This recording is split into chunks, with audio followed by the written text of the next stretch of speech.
Il était une fois, au royaume de Bakaland, dans la ville d'or de Jérusalem, vivait une princesse, la princesse Déborah. Elle était la plus jolie des jeunes filles du royaume et était aimée de tous. Elle était douce, généreuse, gentille et attentionnée. En d'autres termes, elle avait toutes les qualités d'une princesse digne de ce nom. Cependant, malgré l'affection de sa famille et de ses amis, la princesse n'avait pas encore trouvé l'élu de son cœur, son prince charmant. À l'autre bout du monde, vivait le grand, fort, vaillant et courageux prince Jérémie. Il était destiné à devenir le roi d'Anesthésia, mais il ressentait un vide dans son cœur que seule une véritable princesse pourrait combler. Il décida donc d'entreprendre un long voyage à la recherche de sa dulcinée. Il traversa mers et contrées, affronta vents et marées, brava les tempêtes et les océans déchaînés pour enfin arriver à Jérusalem.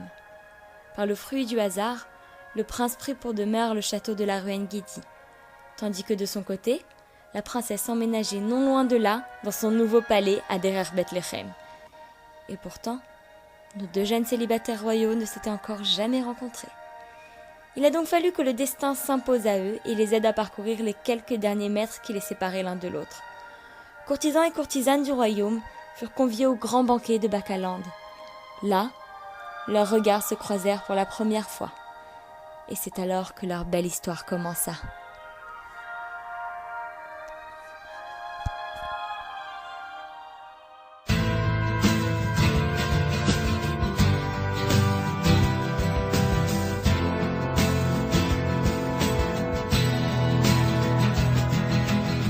C'est un beau roman, c'est une belle histoire, c'est une romance d'aujourd'hui.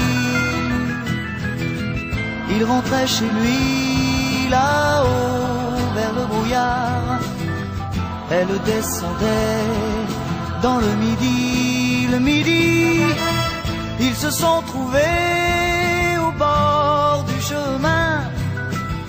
Sur l'autoroute des vacances, c'était sans doute un jour de chance.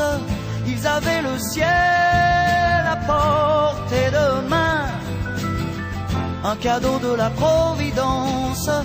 Alors pourquoi penser au lendemain?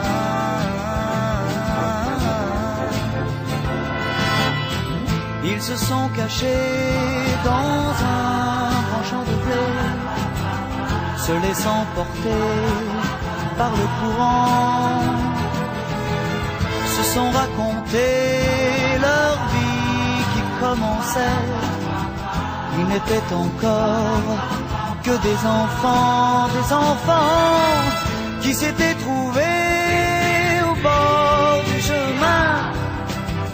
Sur l'autoroute des vacances, c'était sans doute un jour de chance, qui cueillirent le ciel au creux de leurs mains, comme on cueille la Providence, refusant de penser au lendemain.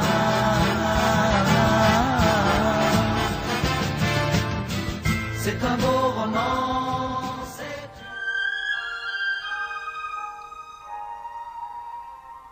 Comme tout conte de fées, cette histoire également se finira par le traditionnel « Ils se marièrent, vécurent heureux et eurent beaucoup d'enfants ».